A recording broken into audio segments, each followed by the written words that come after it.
नमस्कार दोस्तों, आज का वीडियो बहुत इम्पोर्टेंट है। डायरेक्टर्स के ऊपर जीएसटी लगना चाहिए कि नहीं लगना चाहिए? कंपनीज़ के जो डायरेक्टर्स होते हैं, उनके ऊपर जीएसटी फॉरवर्ड चार्ज में लगना चाहिए कि रिवर्स चार्ज में लगना चाहिए? और क्या कंपनी को जीएसटी का रजिस्ट्रेशन लेना चाहिए? आइए इस टॉपिक को थोड़ा-सा डिटेल में समझते हैं। एग्ज़ाम्पल लेते हैं, एक हमारे पास प्राइवेट लिमिटेड कंपनी है और उसमें 2 डायरेक्टर्स हैं। एक डायरेक्टर है एग्ज़ीक्यूटिव डायरेक्टर और एक है नॉन एग्ज़ीक्यूटिव डायरेक्टर। अब आप ये पूछेंगे कि ये क्या होता है? देखिए, एग्ज़ीक्यूटिव डायरेक्टर्स को हम समझते हैं full time director. Full time director यानी कि वो डायरेक्टर जो कंपनी के डे टू डे वर्किंग्स को हैंडल करता है। नॉन एग्ज़ीक्यूटिव डायरेक्टर बिल्कुल आपने सही समझा, एक तरीके से स्लीपिंग डायरेक्टर।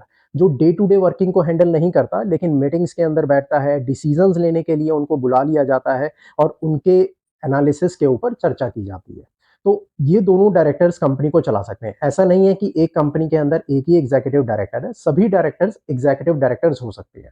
अब अगर कोई एग्जीक्यूटिव डायरेक्टर है और वो फुल टाइम डायरेक्टर है, वो डे टू डे एक्टिविटीज को देख रहा है, सिग्नेटरी भी वो है, सभी चीजों पर वो साइन कर रहा है, तो क्या वो एम्प्लॉय की तरह काम नहीं कर रहा कंपनी का? बिल्कुल, बिल्कुल सही पहचाना आपने।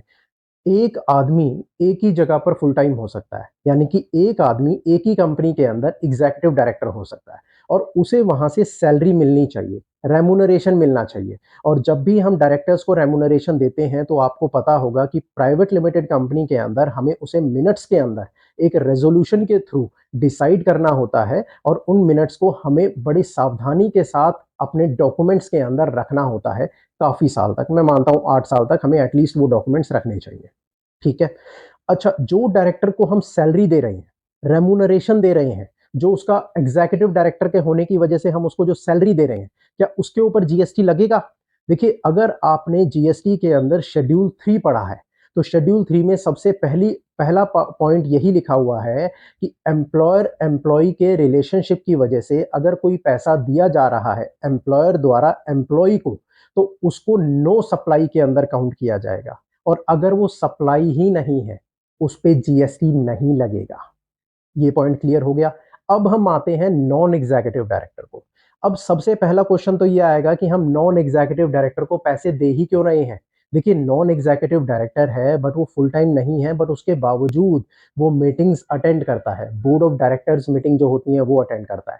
एजीएम मीटिंग्स जो होती हैं वो अटेंड करता है। इसके अलावा जो वेरियस कमेटीज होती हैं वो अटेंड करता है और हो सकता है कुछ एक एक्टिविटीज में भी उसका रोल हो, जहां पर उसके पास फॉलो अप हो, लाइजनिंग हो। तो उन सारी एक्टिविटीज के लिए हो सकता है कंपनी उनको एक अमाउंट पे करती हो। अगर वो मीटिंग अटेंड कर रहा है तो हो सकता है सिटिंग फीस हो, कोई और उसकी कंसल्टेंसी एज ए डायरेक्टर आ रही हो तो उसके अंदर वो कंसल्टेंसी फीस हम उनको दे रहे हो, कुछ रिटेंशन अमाउंट उनको हम दे रहे हो। तो ये जो भी अमाउंट हम उनको पे कर रहे हैं as a director, mark my words, as a director जो हम उनको पे कर रहे हैं, अदर देन सैलरी, सैलरी तो हम दे ही नहीं रहे उनको, अदर देन सैलरी जो हम उनको पे कर रहे हैं, उसके ऊपर कंपनी को जीएसटी पे करना होगा। हाँ, आपने सही सुना, कंपनी उनको पेमेंट कर रही है और कंपनी को ही ये जीएसटी इसका सरकार को जमा कराना होगा। इस प्रोसेस को हम रिवर्स चार्ज मैकेनिज्म बोलते हैं। यानी कि जिसको पैसा मिल रहा है उसे नहीं जीएसटी चार्ज करना, जिसने पेमेंट किया है, कंपनी डायरेक्टर को पेमेंट कर रही है,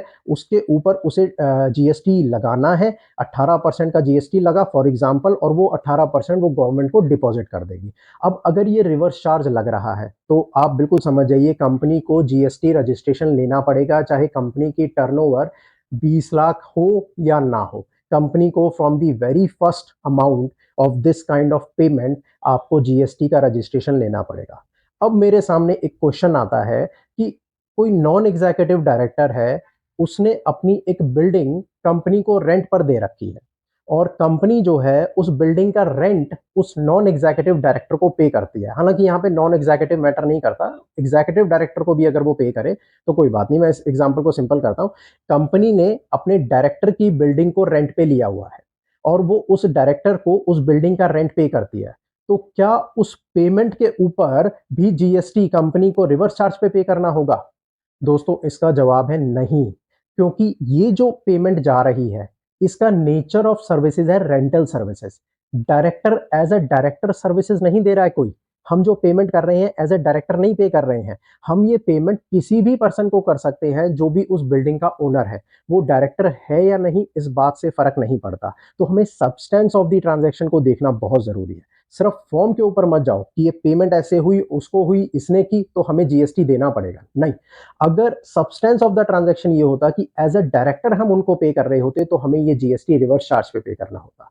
हाँ, अगर वो डायरेक्टर रजिस्टर्ड है जीएसटी के अंदर फॉरवर्ड चार्ज में, और वो बिल्डिंग कमर्शियल बिल्डिंग है और उसके ऊपर उसे जीएसटी अगर चार्ज करना होता तो वो जीएसटी लगा करके एक बिल रेज करता उस बिल्डिंग के रेंटल का, हम वो जीएसटी 18% जितना भी उसका जीएसटी बनता हम उसको पे कर देते।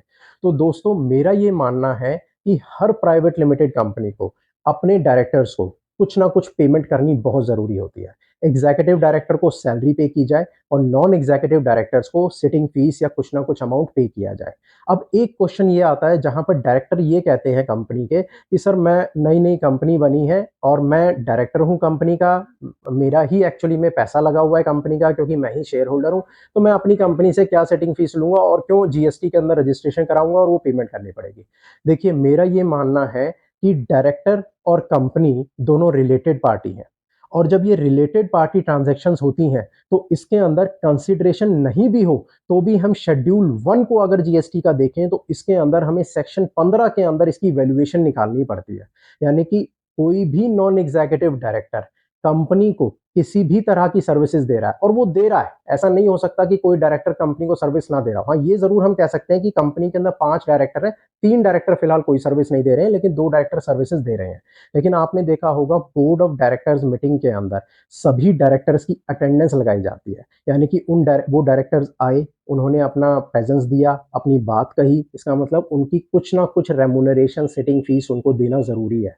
और जब भी आप किसी भी डायरेक्टर को अदर देन सैलरी कुछ पेमेंट करते हो तो उसके ऊपर कंपनी को जीएसटी में रिवर्स चार्ज में जीएसटी पे करना चाहिए।